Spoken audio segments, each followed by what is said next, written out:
গাড়িতে গরুর মাংস রয়েছে এই অভিযোগে ফের 4 জন সংখ্যালঘু ধর্মীয় সম্প্রদায়ের মানুষকে গাড়ি থেকে টেনে হিচড়ে নামিয়ে বর্বর মারধর করা হয়েছে উত্তরপ্রদেশের আলিগড়ে। নিছক কিছু দুষ্কৃতীর কাণ্ড কারখানা হলে ততটা উদ্বেগ হয়তো হতো না।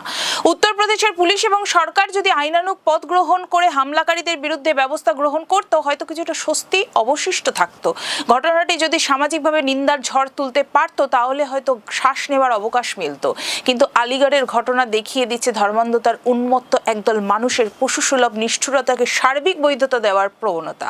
হামলাকে সমর্থন করে শাসক দলের নেতাকর্মীদের প্রকাশ্যে এই ঘটনার পুনরাবৃত্তি বেপরোয়ার হুমকি।